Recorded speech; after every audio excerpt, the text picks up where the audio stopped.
Hi, welcome back. So the next thing we want to do is to look at how we modify forms.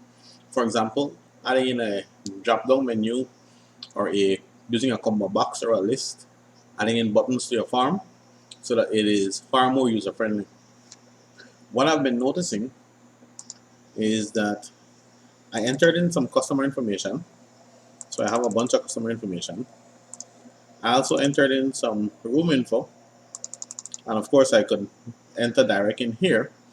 The problem is that when I go to transaction form, let's say I'm at transaction number 1, I have to remember the customer ID that I placed in, which I don't want. It creates issue for me to have to remember customer ID.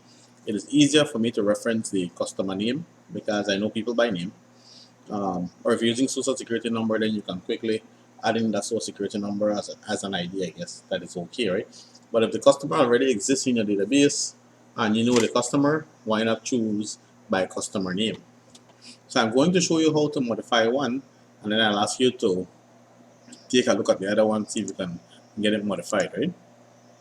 So we want to change customer ID to reflect customer name, but to store customer ID within the transaction table. I don't know if that makes sense. Normally here, I would have to remember, say, my customer ID is number 1. So if I want to show that Palm rented the room, I'd have to remember her customer ID is 55 or get it off some sort of identification, which is still okay. But in this case, I want to show you guys how to create a combo box or a drop-down list that you can use. So the first thing we got to do is to right-click and choose, I think we can do this in layout view. We will delete this text box that is here. So delete, and we will use a control under the design tab. Let's call it combo box, and we'll place it here. So the wizard pops up, which assists us in creating our combo box. So it says then, I want the combo box to get values from another table, which is true. We want to get values from customer table. So next, which table or query should provide the values for your combo box? Table, customer table, that is correct. So next, which field do you want to include in your combo box? Now, I want to identify the customer by their last name and then first name. So last name and then first name. Then it says what sort of order do you want in your list box. I can sort by last name in ascending order. So next. So these are keys that will show up, or these are the names that will show up in my list.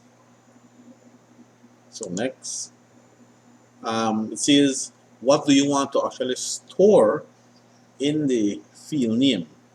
In this case, we want to store that value, which is my customer ID.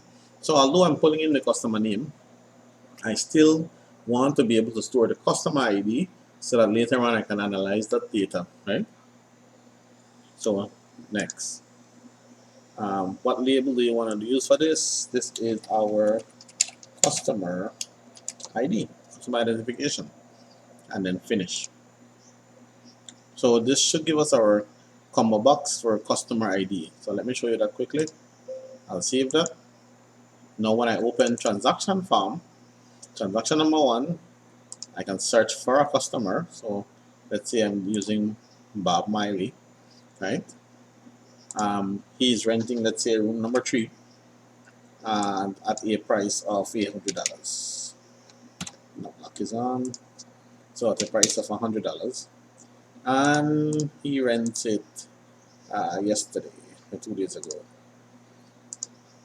And then new record. So because of that, then if I go back, you would think that the customer ID being stored is Miley, but remember we specified that the customer ID that should be stored is actually a customer ID. So when I open the table, customer ID number 8, notice it doesn't say the name, customer ID number 8, rented room number 3. So customer number 8, if from my customer table is Bob Miley, right? So that's essentially how you create a combo box in Microsoft Access on your forms.